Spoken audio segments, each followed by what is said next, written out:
तो दोस्तों वापस हम फिर से आ चुके हैं अपने क्लिनिक में, जहाँ से मैंने हेयर ट्रांसप्लांट कराया था अपने सेकंड पीआरपी के लिए। तो जितने भी मेरे क्वेश्चन डाउट हैं, सबसे पहले मैम से मैं पहले पूछ लेता हूँ, उसके बाद मैं पीआरपी ले लूँगा। तो चलिए पूछते हैं अपने क्वेश्चन, सारे डाउट। तो मैम मेरे ग्रोथ अभी कैसे हैं? आप बताओ कैसे है, क्योंकि पिछली बार जब आप आए थे तो आपके दोस्त लोग क्या बोल रहे थे कि उस टाइम तो बोल रहे थे कि तोर बाल गलव, मतलब अब ना आई, मतलब नहीं भोजपुरी आएगा। भाषा में मतलब अब तुम्हारा बाल नहीं आएगा।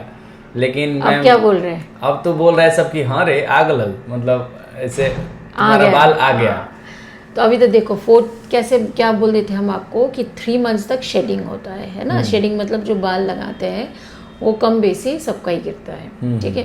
तो आपका भी गिरा था, तो 3 महीने तक आप लास्ट टाइम बहुत ही दुखी थे कि मैं मेरा आएगा कि नहीं आएगा कि नहीं कर रहे थे। दोस्त लोग भी यही बोल रहे थे। हाँ, बहुत बहुत मजाक उड़ाया मेरा। तो अभी आप 4 महीने में देखो काफ़ी अच्छा ग्रोथ है, हाँ, ठीक है, काफ़ी अच्छा ग्रोथ है। ये और ग्रो होगा 4 महीने में तो एक्चुअली शुरू होता है ग्रोथ।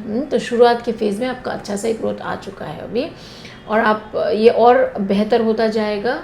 और आप मान लीजिए 6 से 7 महीने में आपको अच्छा खासा डेंसिटी दिखाई देगा। तो मैम फुल ग्रोथ मतलब मेरे फुल बालों का ग्रोथ कब तक आएगा? आप 1 साल पकड़ के चलिए, फुल ग्रोथ 1 ईयर? ठीक है। पर आपको 6-7 महीने में अच्छा खासा समझ आ जाएगा कि डेंसिटी बहुत अच्छा है। मतलब मेडिसिन और पीआरपी मतलब कितना लेना पड़ेगा मेरे को? देखो मेडिसिन और पीआरपी कितना लेना पड़ेगा, ऐसा कोई फिक्स्ड वो नहीं है। आगे से हम इसको बोलना थोड़ा मुश्किल होता है। देखिए कुछ कुछ दवाइयाँ तो हम अभी आपका डोज कम कर दे रहे हैं, ठीक है। अच्छा। एक तो आप में या कोई भी पेशेंट में हम आगे से नहीं बोल सकते हैं कि कितना दिन तक दवाई चलेगा, क्योंकि आपको भी पता है ये जो कंडीशन है आपका, ये एक प्रोग्रेसिव है। मतलब बॉल्डनेस जो समस्या है ये आपका प्रोग्रेस करेगा विथ टाइम। बॉल्डनेस आएगा। हमने तो सिर्फ सामने बाल डाला है, पीछे वाला बाल भी तो बॉल्ड होगा टाइम के साथ, है ना। तो उसको मेंटेन करने के लिए आपको बीच बीच में थोड़ा बहुत दवाई लेके मेंटेन करना पड़ेगा। अगर आप हमसे जुड़े रहेंगे तो आपको हम गाइड कर पाएंगे कि, क्योंकि हमेशा भी आपके लिए दवाई लेना पॉसिबल नहीं है, ना खाना पॉसिबल है, ना लगाना पॉसिबल है। तो कैसे आप उसको थोड़ा कम मात्रा में लगा के बालों को मेंटेन कर सकते हैं, वो हम आपको गाइड करेंगे। अभी के लिए जो ट्रांसप्लांट हुआ है अभी 4 महीना हुआ है ना, तो आप 4 महीने में देखेंगे इस बार मैंने आपको दवाइयाँ डोज कम कर दिया है। पहले जो रोज़ दिया था इसको अभी हम ऑल्टरनेट डेज करके शुरू कर रहे हैं। फिर धीरे धीरे धीरे करके कुछ कुछ दवाई हम बंद कर देंगे, और कुछ कुछ दवाई का मान लीजिए लोशंस वगैरह उसका हम फ्रीक्वेंसी कम कर देंगे। जैसे अभी आप 2 बार लगा रहे हैं तो धीरे धीरे 1 बार, फिर उसके बाद हो सकता है हफ्ते में 2-3 बार, ऐसे करके कम से कम में मेंटेन करने का कोशिश करेंगे। तो मैम, ठीक है। तो मैम एक और क्वेश्चन है।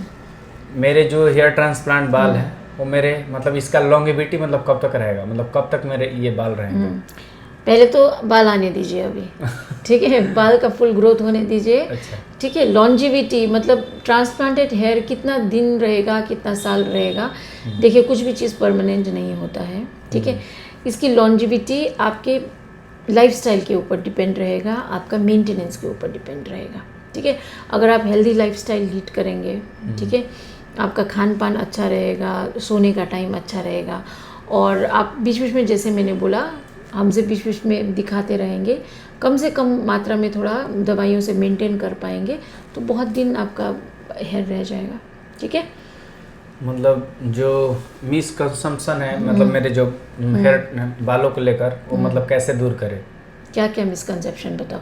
मतलब ऐसे ही कि बाल मतलब गिरते भी हैं मतलब बीच बीच में। देखो तो बाल तो गिरेगा ना।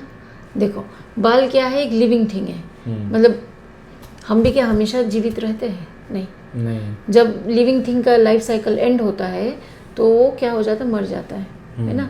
तो वैसे ही जो आपके बाल है वो भी एक लिविंग थिंग है, ठीक है। लिविंग थिंग है इसीलिए ना वो बढ़ रहा है, उसकी लंबाई बढ़ रही है टाइम के साथ। हाँ, जैसे अगर लिविंग थिंग नहीं है तो कुछ चीज़ लंबा नहीं होगा।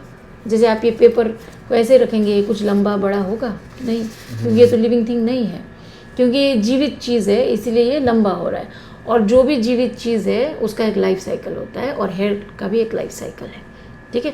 जब इसका लाइफ साइकिल ख़त्म हो जाएगा तो ये गिरना शुरू होगा। तो नॉर्मल हेयर गिरना सबका ही है, ऐसा नहीं है कि हेयर ट्रांसप्लांट के बाद हेयर गिरना ही बंद हो जाएगा। ये गलत सोच है कि ट्रांसप्लांट करेंगे तो बाल गिरना बंद हो जाएगा। जो बाल गिरेगा वो तो गिरेगा ही गिरेगा, वो ट्रांसप्लांट से भी बंद नहीं होगा ना वो दवाइयों से बंद होगा, क्योंकि ये एक नॉर्मल चीज़ है, समझे। पर वो गिरेगा तो वापस भी तो नया आएगा ना। हाँ, समझे। हाँ, तो मतलब जो गिरता अगर है आप उसके अपनी बाद वापस हाँ आएगा बिल्कुल ना? बिल्कुल, अगर आपकी मम्मी को पूछेंगे जब वो बाल कोम करते रोज या तो शैम्पू करते, उनसे पूछे कितना बाल गिरता है, सबका ही गिरता है, ऐसा कोई आदमी नहीं जिसका बाल नहीं गिरता है। पर जो बाल गिरता है वो वापस आता है।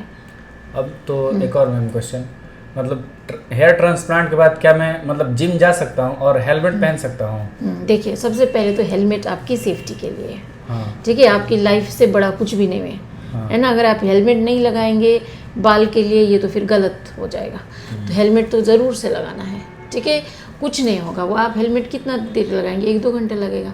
और हेलमेट तो बिल्कुल आपका हेड पे से सटक के तो नहीं बैठता, कुशनिंग होता है ना। तो हेलमेट आप बिल्कुल स्किप नहीं कर सकते हैं, हेलमेट हमेशा लगाना है। और दूसरा चीज़ क्या पूछे आप कि जिम, हाँ जिम आप स्टार्ट कर सकते हैं। बस आप लोग जिम में, अगर किसी की आदत होता है जो मसल बिल्ड करने के लिए जो कुछ एनाबॉलिक स्टेरॉइड्स वगैरह कुछ खाते हैं ना, वो सब नहीं खानी, फिर उससे हेयर डैमेज होगा। जो बालों में पसीना आएगा तो कोई दिक्कत नहीं? नहीं, वो नॉर्मल चीज़ें है, वो नॉर्मल जैसे बॉडी फंक्शन करेगा। पसीना क्यों आता है? आपका बॉडी का हीट फेंकने के लिए। अगर आदमी को पसीना नहीं होगा तो हीट स्ट्रोक होता है, आप सुने हैं ना, जब बहुत गर्मी होता है तो आदमी को हीट स्ट्रोक होता है। तो अगर आपको पसीना आएगा तो आपका बॉडी, इंडिया में तो हम क्या है, इतना गर्मी में रहते हैं, तो पसीना नहीं आने से तो स्ट्रोक हो जाएगा। तो पसीना तो आना ही है।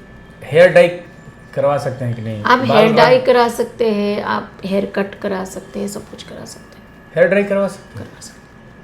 ओह, मेरे को लगा कि मतलब अब जैसे कैसे होली में मतलब लोग रंग फेंक देते हैं, तो उससे कोई दिक्कत? नहीं, कोई दिक्कत उससे कोई दिक्कत नहीं? नहीं, आराम से बढ़िया से आराम से लगा सकते हैं। देखिए, ये आपका जो पहले बाल था वैसे ही तो आए हैं बाल अभी। आप ट्रांसप्लांट से पहले जैसे आपका बाल ग्रो करता था, सर्जरी के बाद वैसे ही तो आए। तो आप इसको वैसे ही ट्रीट करें जैसे आप शरीर के अन्य हिस्से के बाल को ट्रीट करते हैं। जैसे पीछे में आप डाई लगाने में कोई हिचकाएंगे नहीं, इसको काटने में आपको कोई हिचकिचाहट नहीं होगा, तो वो सेम चीज़ है यहाँ पे। आप काट सकते हैं, रंग लगा सकते हैं, सब कुछ कर सकते हैं। अभी कोई शैम्पू वगैरह मुझे लगाना? शैम्पू तो आप जैसे रेगुलर शैम्पू लगा रहे वही है जितेश। नहीं, तो मैम अभी कोई शैम्पू मैं यूज़ नहीं कर रहा, सिर्फ वही बेबी जॉनसन यूज़ कर रहा था। अब बेबी जॉनसन आप लगा सकते हो, वो भी तो शैम्पू ही है। अच्छा। हाँ, अभी बहुत बाल ऐसे बेबी जैसे नए ग्रो हो रहा है बोल के हम बेबी शैम्पू देते हैं, थोड़ा देर बाद आप शिफ्ट कर सकते हैं नॉर्मल शैम्पू में। अच्छा, ठीक है। तो मैम मेरे जितने भी सारे क्वेश्चन थे सारे क्लियर हो गए हैं। अभी तो मैं जो भी रिजल्ट आया मैं उससे बहुत ज़्यादा खुश हूँ, मतलब और आएगा। हाँ, तो अब और भी क्वेश्चन होंगे तो मैं नेक्स्ट विजिट में पूछ लूँगा। तो ऑलराइट गाइज, मेरे अभी रिजल्ट आप लोग देख रहे होंगे, बहुत अच्छा है। मैं काफ़ी मतलब पहले से स्मार्ट लग रहा हूँ, आप लोगों को पता लग ही रहा होगा। तो देखिए अब फुल ग्रोथ आ जाएगा तो मैं और भी ज़्यादा अच्छा लगने लगूंगा। तो इस रिजल्ट से मैं बहुत खुश हूँ। जितने भी मतलब बाल आए हैं इससे तो मेरे को लग रहा है कि इतना भी पे रुक जाएगा तो मैं खुश हूँ, लेकिन अभी और भी अच्छा रिजल्ट आने वाला बाकी है। तो चलिए बाय बाय गाइज, मिलते हैं किसी और एक नई वीडियो में।